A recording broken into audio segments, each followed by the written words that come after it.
Jay Baruchel is with us, proud Canadian actor, writer, director.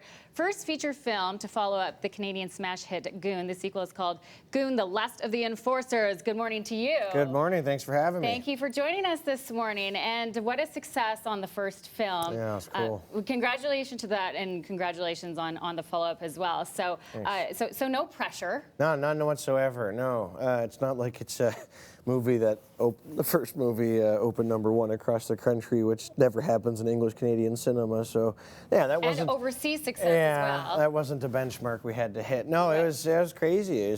We made the first one in something of a vacuum. You know, if we'd made that and everybody hated it, like that have sucked. But all right, everyone hates it. Right. But that's not what happened. And so, yeah, you don't want to step on that, and you don't want to give people the same thing again. And so it took us close to 5 years to do this, because we wanted to take our time and find a story that our fans and our characters deserve. Yeah, and to do it right. And so tell us about what you took from the first film that you felt would move forward. I've been calling it, it's a hockey movie with a heart. Thank you. And Sean William Scott is such a beautifully written character. I agree. Yeah. And he portrays it so well. So yeah, you amazing. obviously keep that in the second one. Well, that's it. I mean, we just kind of, when we put all of us in one spot together on the first one, we kind of felt like we did something, had something cool, and that doesn't happen all the time. A lot of jobs are just jobs. You enjoy people's company, but that's about it. And no, we felt like we were creating something special and uncommon, and we also felt like there was a lot more story to tell, and a conversation that we started with the first one. We had some questions and stuff that we wanted to answer in this one. And so we just wanted to do it right. And you have a great amount of talent for writing these characters, and then also taking on top of that, being in the director's seat, and the technical aspect. What was that like for you? How did you feel about it? That was my favorite part. I started acting when I was 12, and 3 years before that, when I was 9, I told my mother I wanted to be a director. Really? So even on my first day on set, my mother always said, you know, you want to go to film school. Being on set is probably the best film school in the world. And so the technical stuff and the sort of bread and butter directing stuff, that was by far the most fun.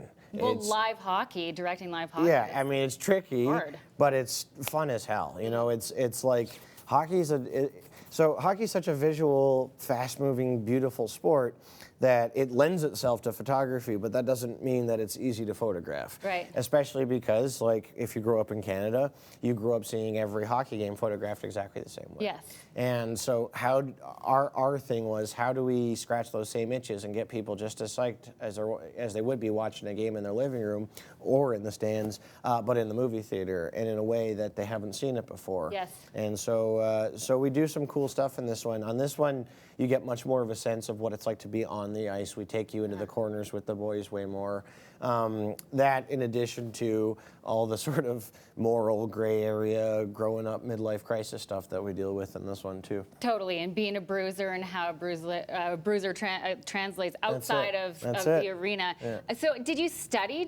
Well, obviously you're a Canadians fan, so you're watching hockey all the time. But did you look at the game differently, approaching it from a director's seat? Oh, yeah, it's hard not to. You know, you say the same word, any word, flower pot. You say flower pot 10 times, it loses its meaning, and then it gets a new one. Yeah. And so yeah, we broke down hockey to a molecular level, and it was like kind of a cool process. Like, it started with my writing partner Jesse and I just picking what were our favorite stuff to see and what's our favorite, most exciting stuff to watch in a hockey game. Yeah.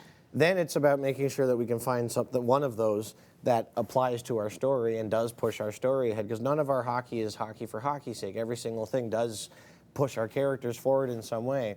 And then we worked with a guy called Adrian Lomonaco, who runs a school in Toronto called Journey to Excel, which is one of Canada's eminent hockey academies.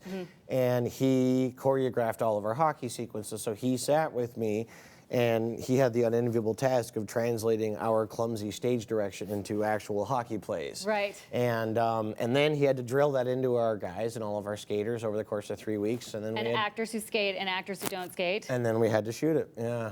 Incredible. Well, what an accomplishment. Thank you. And the story moves along, and it follows so naturally. And Thanks. I love Sean William Scott in this. He's wonderful. And Alicia Cuthbert. Oh, Shout she's out so to good, our eh? Calgary girl. She's Yes. so good.